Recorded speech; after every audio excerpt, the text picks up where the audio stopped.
from nothing to glory. Football history is filled with tales of oversight and missed opportunity, but rarely has a player been rejected as consistently and mistakenly as Marco Verratti, 27 times.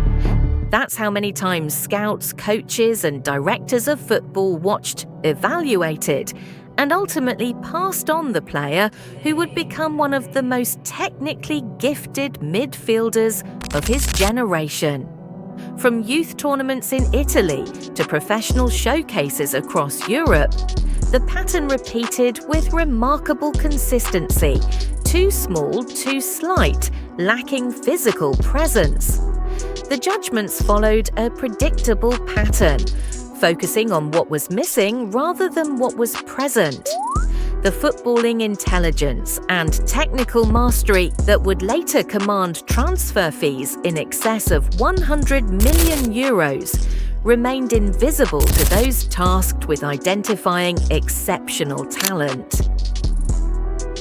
Barcelona's repeated rejection is perhaps football's most consequential oversight of the past decade, a talent evaluation failure that would reshape competitive balance at the highest levels of European football. This isn't just a story about a player who proved critics wrong. It's about the fundamental flaws in how football talent is evaluated and what happens when conventional wisdom blinds us to unconventional excellence. This is the story of 27 rejections that preceded international acclaim. This is the journey from overlooked prospect to world-class talent. This is football's most consequential case of the one that got away, and what it teaches us about persistence, perception, and the costly limitations of conventional thinking. Marco Verratti's journey begins in Pescara, Italy, a modest coastal town far from football's epicenters of talent development. By conventional metrics, nothing suggested future greatness. Standing just 165 centimeters, 5 feet 5 inches, physically slight and lacking explosive speed, Verratti possessed no athletic markers that typically flag potential stars. Traditional scouting frameworks missed, however, a technical understanding of the game that bordered on savant-like. Where most young players execute what they're taught, Verratti demonstrated an intuitive understanding of spatial relationships, passing angles, and pressure resistance that couldn't be coached. His relationship with the ball transcended technique. It was symphonic rather than mechanical. The disconnect between traditional scouting parameters and Verratti's unique abilities created a perfect blind spot. In a talent identification ecosystem calibrated to recognize physical attributes, vertical leaps, and sprint times, Verratti's genius remained effectively invisible. He was the footballing equivalent of a quantum physicist being evaluated exclusively on weightlifting performance.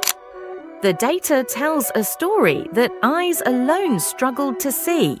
Despite physical limitations, Verratti's technical metrics exceeded nearly all contemporaries. His ability to retain possession under pressure ranked in the 92nd percentile. His successful passes in the attacking third placed him in the 94th percentile. His defensive contributions, despite his size, reached the 89th percentile, all while his purely physical metrics remained below average. This statistical profile created a classification problem for traditional scouting. Was he a defensive midfielder without the physical presence? An attacking midfielder without explosive speed?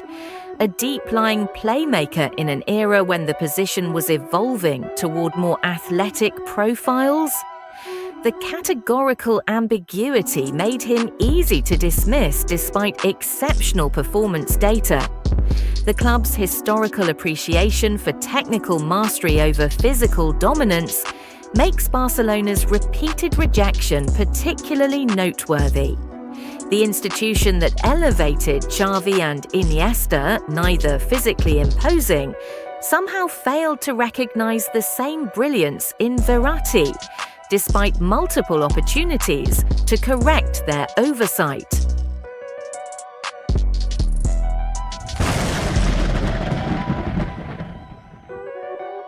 The pattern of rejection began early and persisted with remarkable consistency. Between 2008 and 2012, Barcelona scouts evaluated Verratti on 27 separate occasions, at youth tournaments, in Italian league matches, and through video analysis sessions. Each assessment reached essentially the same conclusion: talented but unsuitable for Barcelona's needs. The documentation reveals a fascinating psychological pattern in the evaluation process. Early rejections created a confirmation bias that influenced subsequent assessments. Once initially categorized as insufficient, each new evaluation seemed to search for evidence to confirm this judgment rather than reassessing with fresh eyes. This cognitive error, well documented in talent evaluation across industry, proved particularly costly in Verratti's case. The internal communications following a 2011 scouting mission to watch Pescara were most telling. The report acknowledged Verratti's exceptional passing range and press resistance, yet concluded that physical limitations make him unsuitable for the intensity of Champions League football, the competition where he would later excel against Barcelona itself. Barcelona's final opportunity came in early 2012, when Verratti was still available for approximately €12 million. By this point, he had established himself as a regular starter for Pescara and attracted interest from other clubs. The scouting report from this period contains perhaps the most consequential miscalculation, suggesting Verratti was technically gifted but lacks the physical development to succeed at Barcelona's level. Just months later, Paris Saint-Germain would sign Verratti for €12 million, the beginning of a career that would see him develop into one of the world's elite midfielders. Within 2 years, his market value had quintupled. Within 5 years, Barcelona would make an unsuccessful €100 million offer for the player they had repeatedly deemed insufficient. The rejection spanned 3 sporting directors and 2 managers at Barcelona, suggesting a systematic evaluation failure rather than an individual misjudgment. This pattern offers rare insight into how even elite organizations with sophisticated talent identification systems can develop collective blind spots around unconventional talent.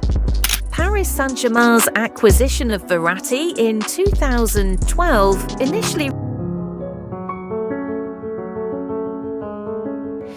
few anticipated it would become one of football's most astute transfer market moves of the decade. The breakthrough from promising talent to undeniable star occurred through a series of performances that made his exceptional qualities impossible to ignore. The first came in February 2013, when PSG faced Valencia in the Champions League round 16. At just 20 years old, Verratti controlled the midfield against established international stars in his first season outside Italy. His 94% pass completion, 7 successful dribbles, and 9 defensive recoveries announced the arrival of a complete midfielder capable of dominating at the highest level. However, the perception-shattering moment arrived in September 2014 when PSG faced Barcelona in the Champions League group stage. In a confrontation with the club that had rejected him, Verratti delivered a masterclass in midfield control, completing 103 passes, creating 4 chances, and effectively neutralising Barcelona's vaunted midfield in a 3-2 victory. The performance against Barcelona represented a definitive moment of vindication. The technical quality, football intelligence, and competitive mentality that scouts had repeatedly questioned were now on display against the club that had deemed them insufficient. The irony wasn't lost on football observers. The player repeatedly rejected by Barcelona had become exactly what their midfield was now missing. Performance analysis from this breakthrough period reveals how comprehensively Verratti had developed. His pressure resistance metrics ranked in the 97th percentile among European midfielders. His progressive passing, advancing the ball toward the opponent's goal, placed him in the 95th percentile. Perhaps most surprisingly, his defensive contribution metrics exceeded 85% of midfielders across top European leagues, definitively answering questions about his ability to compete physically. Media narratives shifted almost overnight. Publications that had questioned his physical capabilities now celebrated his remarkable ability to compensate through positioning and anticipation. Pundits who had endorsed Barcelona's decision to pass on him now questioned how such a talent could have been overlooked. The revisionist coverage highlighted how thoroughly perception had been transformed by undeniable performance. By 2016, Barcelona's narrative about Verratti had reversed entirely. The physically insufficient player was now considered essential to Barcelona's midfield future. What followed was perhaps football's most ironic transfer saga, as Barcelona desperately tried to acquire the player they had repeatedly rejected just years earlier. Internal communications revealed Barcelona's painful recognition of their evaluation error. A 2016 technical report described Verratti as the ideal profile to reinforce our midfield, possessing the technical quality, competitive mentality, and tactical intelligence that perfectly complement our style. The report conspicuously avoided mentioning that these same qualities had been present but unrecognized during Barcelona's 27 previous evaluations. Barcelona's pursuit culminated in the summer of 2017, when they submitted increasingly desperate offers to Paris Saint-Germain. Their final bid, reported to exceed €100 million, represented an extraordinary premium on the €12 million they could have paid 5 years earlier, a stark financial consequence of their talent evaluation failure. The financial implications of Barcelona's oversight were staggering. The €12 million player they had deemed insufficient was now valued at nearly 10 times that amount. Their midfield performance metrics consistently declined precisely in the areas where Verratti excelled: progressive passing, press resistance, and defensive coverage from midfield positions.